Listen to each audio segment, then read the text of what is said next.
Alfred Hitchcock, the master of suspense.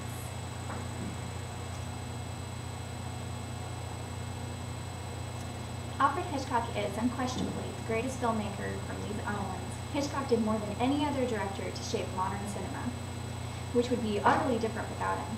His flair for narrative, cruelly withholding information from his characters and from us, and engaging the emotions of the audience like no one else. The master of suspense. He was the most widely known and influential director in the history of cinema. The master of suspense, as he's called, Alfred Hitchcock quickly became a household name. For 6 decades, he directed, produced, acted, and wrote many films and television shows that have inspired a multitude of modern films. He is an award-winning director and has impacted the world of media design in ways that few have. Hitchcock paved the way for the horror and suspense flicks that grace the big screens today. Some quick facts about Alfred Hitchcock.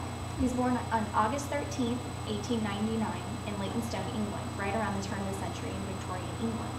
His parents were William and Emma Hitchcock, and he had 2 older siblings, William and Ellen Kathleen. He was raised a devout Catholic. His father died when Hitchcock was only 14 years old. He studied engineering at the University of London and married Alma Reville in December of 1926.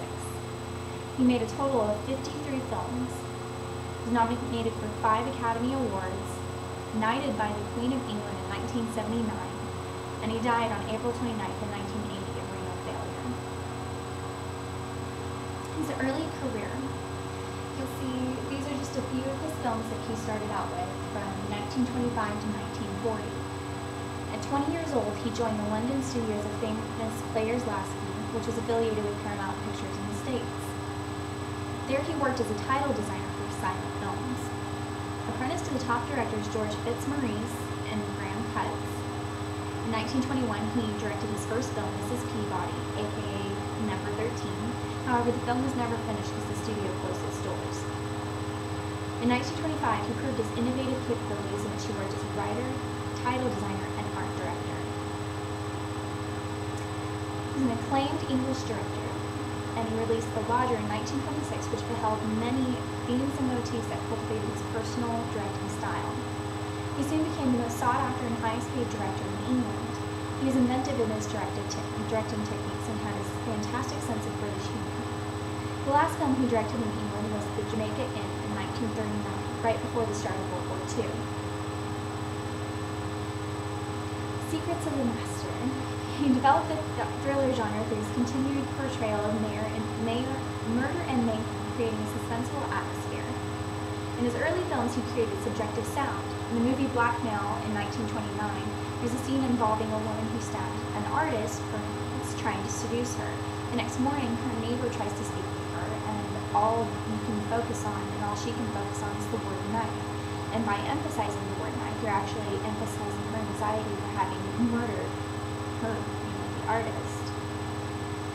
He was considered dogmatic about the dramatic functions of sound and music. He was able to manipulate people by having certain sounds and certain music that enhanced the film. He was also acclaimed for his use of camera angles, montage effects, stunning editing, and soundtracks that added intensity of moment. He was able to manipulate the human psyche, expose their vulnerabilities, and make filmgoers worldwide lost in suspense. He knew that the key to making a great film was understand what the audience wanted, and that was to be titillated, that was to be held in suspense and terror, to feel that adrenaline rush. He understood that. He developed films to evoke reactions from his audiences. He knew exactly how each scene would affect the viewer. The secret was to engage the audience and reel them in. He did this by using many new cinematic techniques that he developed, such as extreme close-up shots to show the intense emotion of the characters, to manipulate the audience into sharing the same experiences. The closer he was to the eyes, the more intense the scene was supposed to be. First considered exactly where he wanted the camera, and then to show the exact point that the audience should focus on, and it was frequently the actor's eyes. He controlled the intensity of the scene by how far close the camera shot was. The camera was as much of a character in the film as the actors and actresses were. Hitchcock filmed the scene with the camera moving in the same way as a person's eyes would scan the scene. His later career successes were because of his directing style, which was eccentric and demanding. He continued to make series of movies in Hollywood that would make him as famous as he was in England. From 1940 to 1943, he directed Foreign Correspondent, Suspicion, and his collaboration with his wife, Shadow of a Doubt, became his first masterpiece and one of his most disturbing films. In Shadow of a Doubt, a young woman learns that her uncle is a murderer, and he attempts to murder her. Like many of his films, he looks deeper into social struggles, especially that of the social class, which is shown in Shadow of a Doubt. At the peak of his career, in the 50s and the 60s, he made several more films, including Dial M for Murder, To Catch a Thief, Strangers on a Train, and his four masterpieces were Rear Window, Vertigo, North by Northwest, and Psycho. The Vertigo Effect. In 1958, his film called Vertigo, Alfred Hitchcock created a film technique with Erman Roberts. They called this the dolly zoom, or the vertigo effect.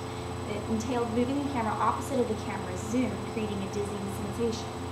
This technique is still used today. Here's an example.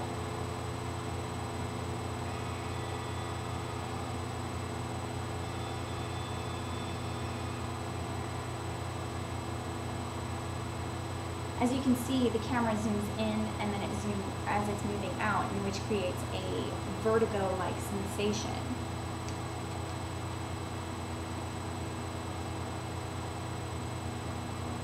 After Hitchcock gained U.S. citizenship, he started a television series called Alfred Hitchcock Presents, which earned him even more fame.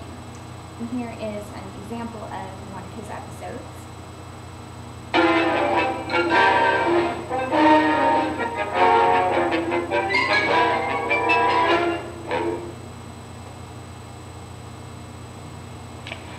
Good evening. I hope you'll excuse me if I appear a trifle excited, but I've just come into possession of a cure for insomnia. It comes in capsule form. For best results, they must be taken internally. Here is the handy applicator. Most people will understand that he's a very sardonic and ironic person.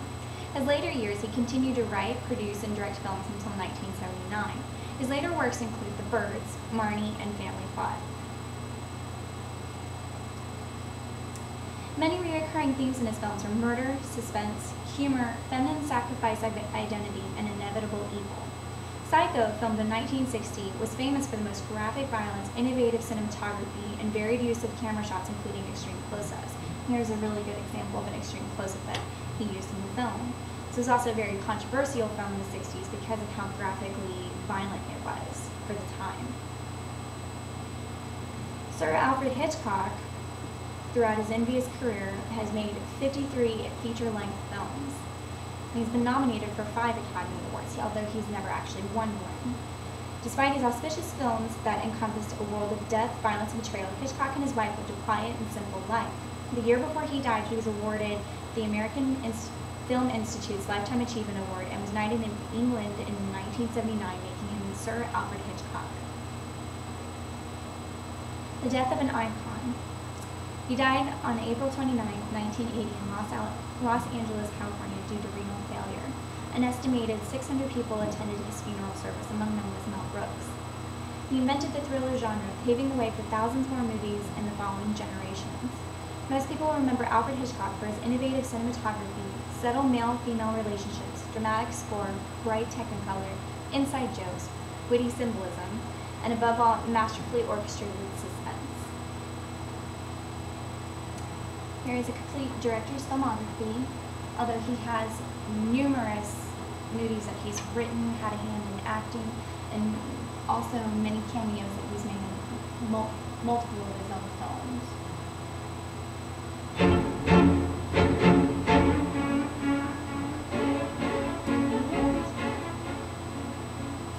This is an example of his sardonic British wit.